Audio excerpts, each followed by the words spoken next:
ఇశ్రాయేలు దేవుడైన దేవుడే ప్రతిఫలిస్తున్నాడు. ఇక్కడ ఏమని కనబడుతుంది? ఇశ్రాయేలు దేవుడైన యెహోవా రెక్కల కింద. మనం చేసిన దానికి ఏంటి?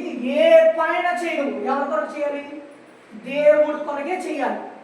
ఏ మనిషి కొరకు, ఏ నరమాత్రుని కొరకు మనం ఎంత మాత్రము ఎప్పుడు ఎక్కడ చేయకూడదు. ఎప్పుడు ఎక్కడ చేసినా దేవుడు కొరకు మాత్రమే చేయాలి.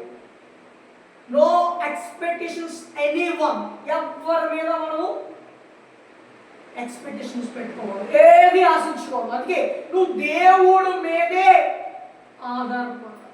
దేవుడి మీదే నీ ఎక్స్పెక్టేషన్స్ అన్నీ ఉండాలి. అందుకే ఈమె అలాగే ఆలోచించింది కాబట్టి, దేవుడే ఇస్తాడు, నేను నీ దగ్గర ఉన్నాను, నీకు పరిచయం చేశాను, నీతో ఉన్నాను, నువ్వు ఇవ్వాలా నాకు?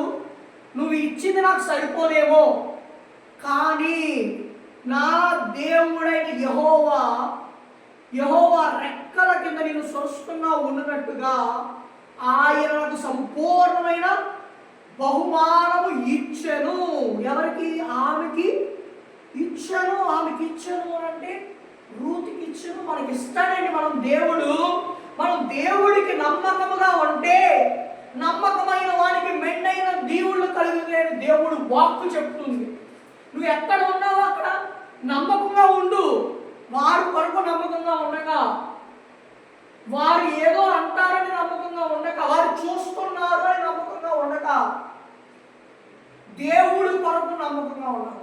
దేవుడి కొరకు మనం నమ్మకముగా ఉండగలిగితే దేవుడే సంపూర్ణమైన బహుమానాన్ని ఇస్తాడు. చెప్పండి ఏమండి? ఒక వ్యక్తి ఒక బహుమానాన్ని ఇస్తే ఒకేసారి ఇస్తాడు, ఒక పని చేసినట్టు. మరొకసారి ఇస్తాడేంటి? నువ్వు నా దగ్గర ఎంతకాలం ఉన్నావు, ఇన్ని రోజులు ఉన్నావు, ఇంకో నువ్వు తీసుకో అని ఒక బహుమానాన్ని ఇస్తాడు.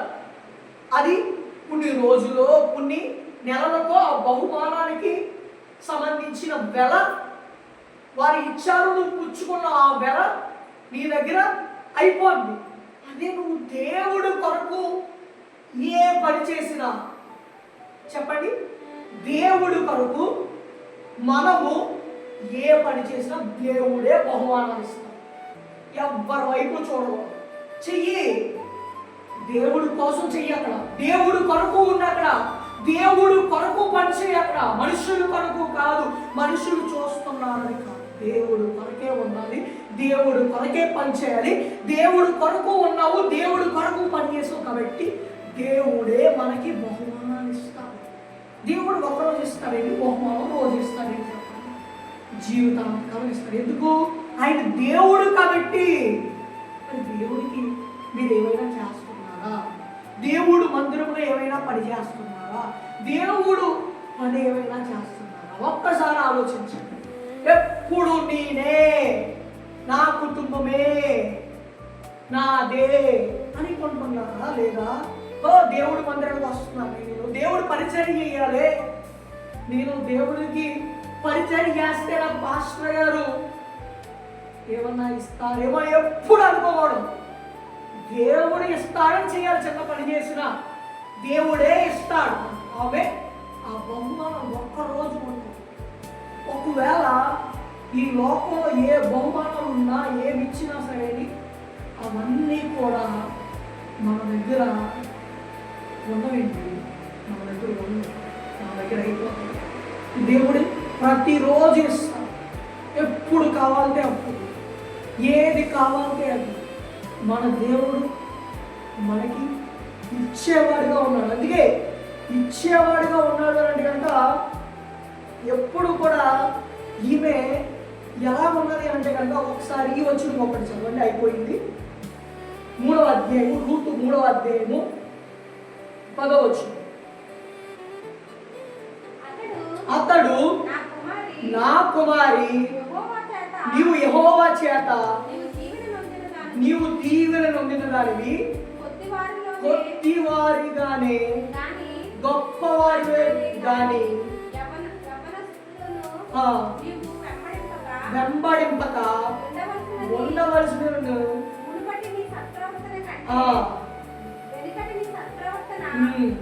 మరి ఎక్కువ అయినది. అంటే నువ్వు ఎక్కడ పరిచయం చేసినా, ఏ పరిచయం చేసినా ఎవరి కోసం చేయాలంటే దేవుడు కొరకే చేయాలంటే ఇప్పుడు వరకు నువ్వు ఏదైతే ఉన్నావో అది కొద్ది వారిలోనే కావచ్చు, లేదా గొప్ప వారిలోనే కావచ్చు. కానీ ఆ కొద్ది వారిని నువ్వు చూడద్దు, ఆ గొప్ప వారిని కానీ నువ్వు ఎప్పుడు కూడా చూడద్దు, యవ్వనస్తులను కానీ నువ్వు ఎప్పుడు చూడకుండా ఇంకా నీ ప్రవర్తన మునుపుడు ప్రవర్తన కంటే సత్ప్రవర్తనగా ఎక్కువగా వాళ్ళు ఇంకా ఎక్కువగా చేయాలి, ఇంకా ఎక్కువగా పని చేయాలి దేవుడి కొరకు, ఇంకా ఎక్కువగా దేవుడి కొరకు వాడబడాలి, దేవుడి కొరకు నిలవబడాలి అనే విధముగా ఉంటేనే దేవుడు దీవిస్తాడండి.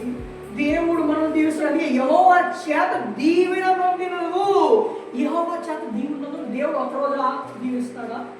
రోజు దీవిస్తాడండి, రోజు దీవిస్తాడు. దీవించడం అని అంటే ఒక్క ఉపమానం చెప్తారంటే ఇంకా అయిపోయింది. ఆకాశ పక్షులను చూడండి, అవి కొయ్యవు పెట్టవు, దేవుడు వాటిని పోషిస్తున్నాడా లేదా? పోషిస్తున్నాడు. అంటే ఆ వాటినే దేవుడు దీవిస్తున్నాడు, వాటి కంటే మీరు శ్రేష్ఠులు కదా. దేవుడు నిన్ను పోషించడు, ఏ రోజు కావాలన్నా ఆ రోజు చేస్తాడు. అదే దీవెన, అదే ఆశీర్వాదము. ఆమేన్.